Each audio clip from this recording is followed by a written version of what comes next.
"What are they doing?" the old man asked, pointing at the people in the plaza. "Working," the boy answered dryly, making it look as if he wanted to concentrate on his reading. Actually, he was thinking about shearing his sheep in front of the merchant's daughter, so that she could see that he was someone who was capable of doing difficult things. He had already imagined the scene many times. Every time, the girl became fascinated when he explained that the sheep had to be sheared from back to front. He also tried to remember some good stories to relate as he sheared the sheep. Most of them he had read in books, but he would tell them as if they were from his personal experience. She would never know the difference because she didn't know how to read.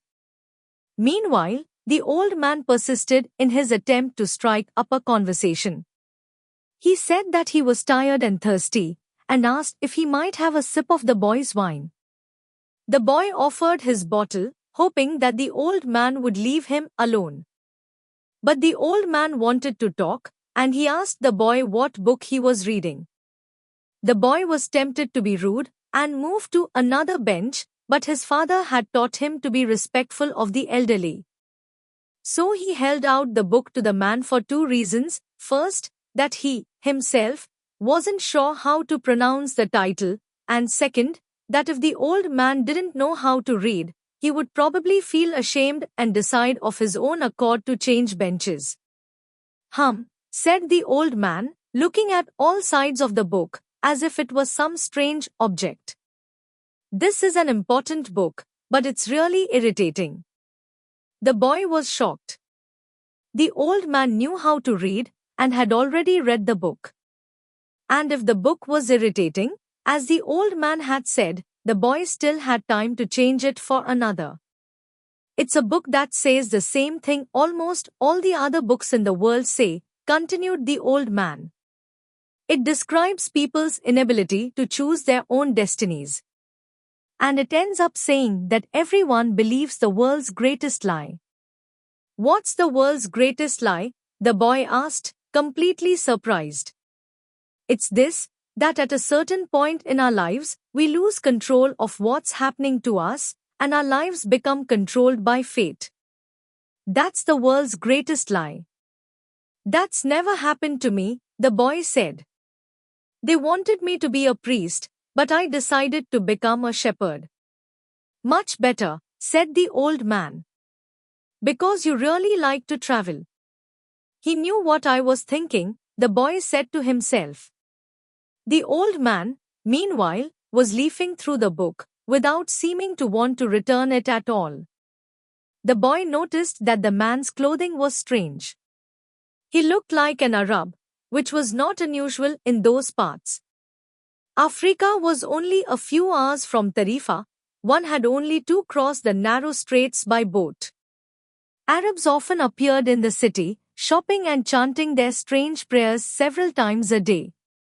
"Where are you from?" the boy asked. "From many places." "No one can be from many places," the boy said. "I'm a shepherd, and I have been to many places, but I come from only one place, from a city near an ancient castle. That's where I was born." "Well then, we could say that I was born in Salem." The boy didn't know where Salem was, but he didn't want to ask, fearing that he would appear ignorant.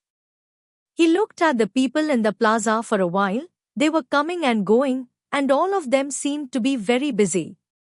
"So, what is Salem like?" he asked, trying to get some sort of clue. "It's like it always has been." No clue yet. But he knew that Salem wasn't in Andalusia. If it were, he would already have heard of it.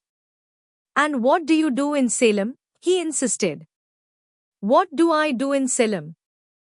The old man laughed. "Well, I'm the king of Salem." People say strange things, the boy thought. Sometimes it's better to be with the sheep, who don't say anything. And better still to be alone with one's books. They tell their incredible stories at the time when you want to hear them.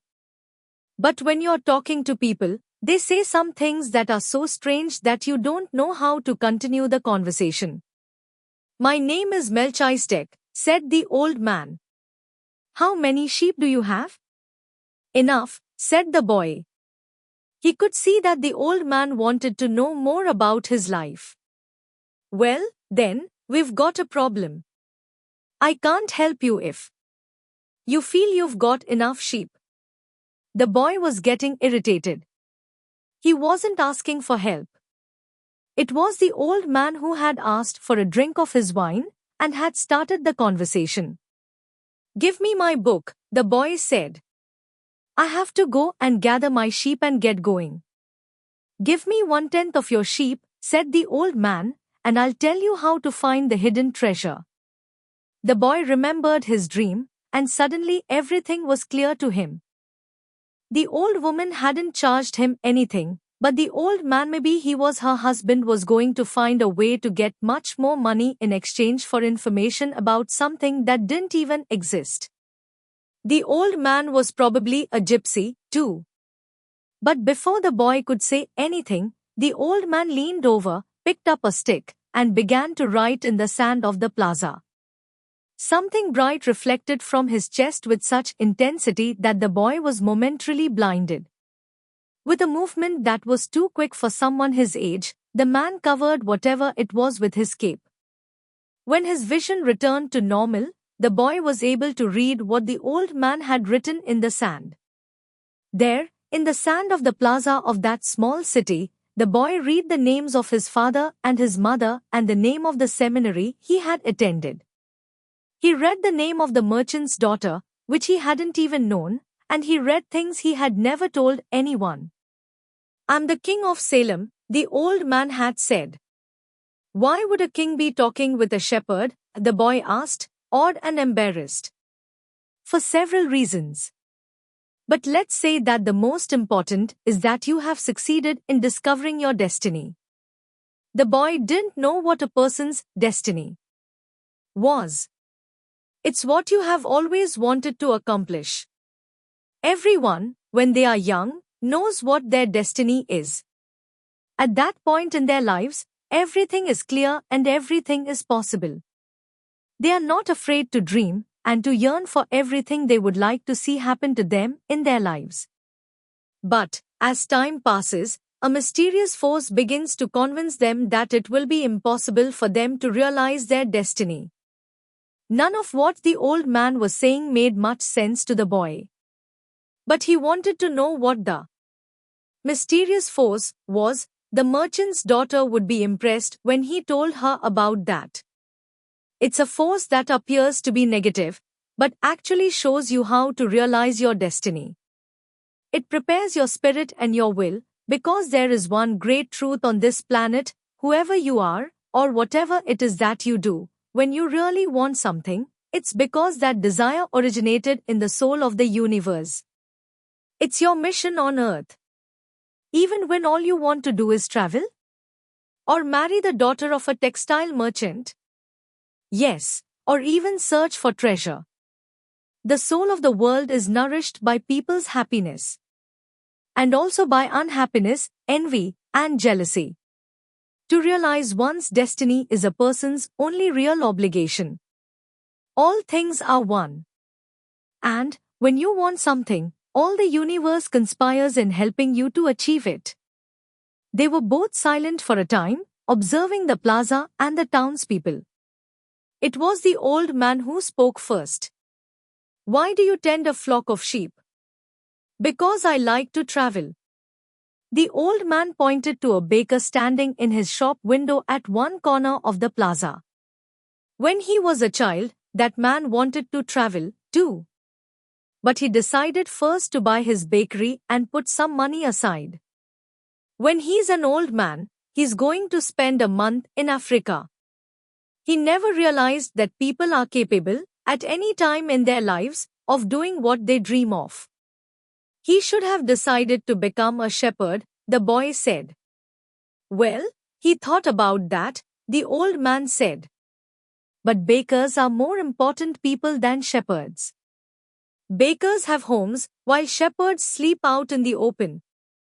Parents would rather see their children marry bakers than shepherds. The boy felt a pang in his heart, thinking about the merchant's daughter. There was surely a baker in her town. The old man continued, in the long run, what people think about shepherds and bakers becomes more important for them than their own destinies. The old man leafed through the book and fell to reading a page he came to. The boy waited and then interrupted the old man just as he himself had been interrupted. Why are you telling me all this? Because you are trying to realize your destiny. And you are at the point where you're about to give it all up. And that's when you always appear on the scene. Not always in this way, but I always appear in one form or another. Sometimes I appear in the form of a solution or a good idea. At other times, at a crucial moment, I make it easier for things to happen. There are other things I do, too, but most of the time people don't realize I've done them.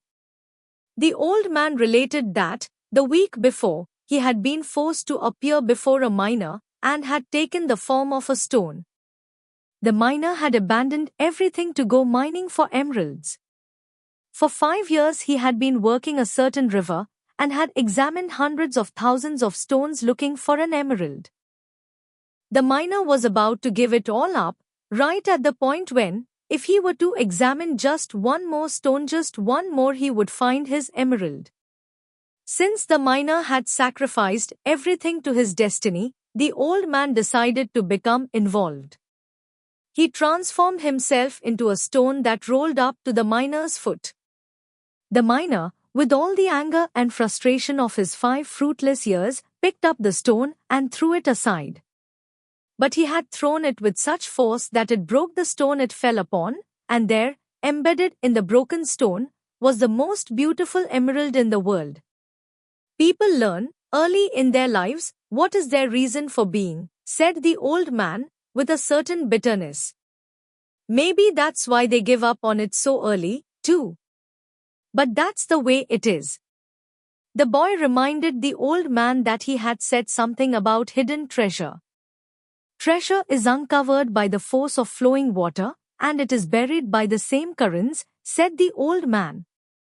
If you want to learn about your own treasure, you will have to give me 1/10 of your flock.